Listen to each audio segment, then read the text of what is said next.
Welcome to Unstuck TV, where we interview some amazing people who have been through tragedies and struggles in their lives, and they share the strategies they use to get unstuck.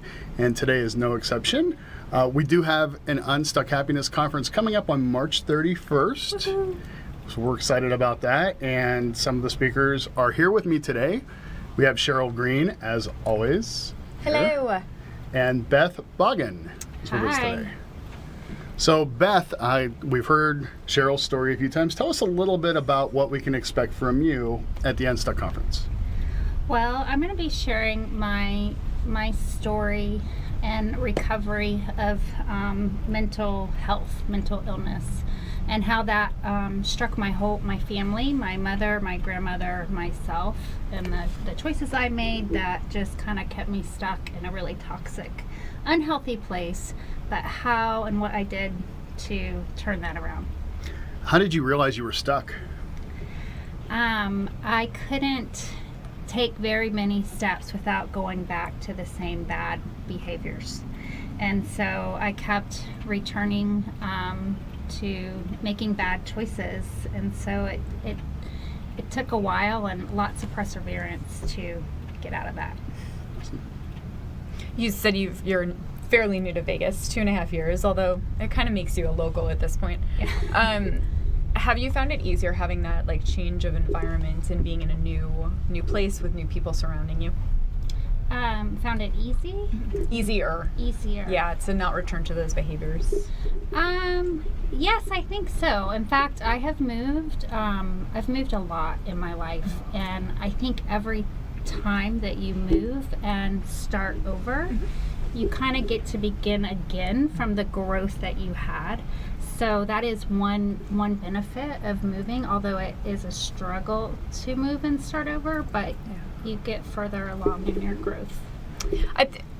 It's cool because you get to start over, you get to be whoever you want to be at that next stage, and you don't accrue that much stuff. That is true. So every time I move, I end up getting rid of more things, and so that's just a bonus. Yeah, it is.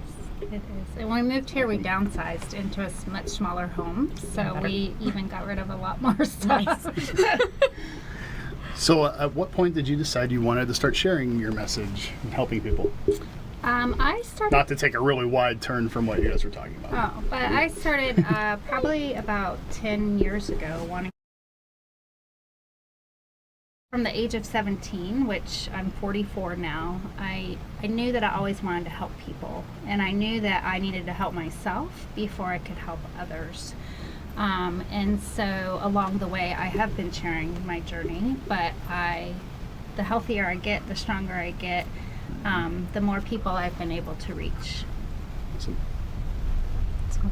I've worked in the mental health field out here in Vegas and experienced depression myself. So it's a hard road, and there aren't a lot of resources out there, especially in Vegas, for people that are suffering from mental illness and issues. So I commend you for getting through what you've been through and starting over, and even more importantly, helping others get through their stuff. Oh, I can hear Patricia Fripp is just in my head screaming, stop saying stuff. Sorry. Oh, I just want to tag on that, but I'll wait.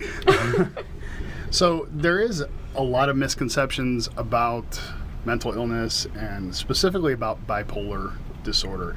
Can you shed a little bit of light on that for us? Just kind of let us know what it is and how it's different than just depression. Oh, okay. First, when you talk about mental illness, the one thing that I've come to terms with, the word mental has so much stigma attached to it. You can use, oh, she's so mental, but as soon as you say mental, even when you're putting health or wellness behind it, there's still a stigma to it. And the one thing, we could change the word mental to brain. We take care of our teeth, we take care of our skin, we take care of so many things, but we spend very little time taking care of our brain, and there's so much to know about it, and our emotions as well. And as far as being bipolar, I am bipolar. I was diagnosed at 17, And there's so many variations and so many things under that umbrella, so many different degrees of it, and it's just a label, but it does have a really bad stigma to it. And I really think it's just for doctors to be able to put on someone to give them a roadmap to help them to recovery. So you're right, it is a roadmap for doctors, but it also, the negative stigma that's attached to it comes from society. And so I've heard the term bipolar often referred to as, like, any woman who has an emotion is referred to as bipolar. Right. And so, like, what message would you like to share to kind of set the record straight on that? Or, like... Well, I think with any mental health condition, I mean, there's, again, so many things fall under mental illness. I mean, eating disorders. Right. And, anxieties, depression, but there's so many different things that come under it, that what I would really like to change is for people to feel safe, that they can come and they can talk about it, and they can be real and true to what's going on with them or people they love in their family. I believe in our country we are so focused on physical health, which has turned into more of an obsession of body image. And when people talk about health, that's what they talk about. But in order to change things and to really help people get better, we need to shift the conversation to mental and emotional health, because that is the core and the root of it for all things. Yeah. And so what you have done that I found very fascinating, one of the reasons why you're speaking at Unstuck, is you have managed to take a diagnosis and make a lifestyle change that essentially has helped almost eliminate it, would you say? Or? Right. And I wouldn't say that it's eliminated. I know for a fact that it's still there, but it is managed, and I have had so many years of stability. And the thing is, somebody actually reached out to me today, someone that I knew from a networking meeting that heard me talk about being bipolar. And they were trying to assess themselves. They are worried about themselves. And I was like, oh, wow, just one thing I said had somebody at least reach out to where I could give them advice or direction of where to go next. And they said, how long have you been stable or healthy? And I said 10 years. And they were blown away that I could be not up and down for that long. So right. So how do you do it? I take really good care of myself. I look at my bipolar as a blessing, because I have to take extra care of myself, and I really believe that all people need to take really good care of themselves, but they don't. Right. And so I do that. Making sure I'm getting really good sleep is the first and foremost thing. Going to bed at the same time, waking up at the same time, eating well, exercise. I do take medication, so that's part of my management. My spiritual life, my faith, all of those things together, and working, holistically is what has brought me balance.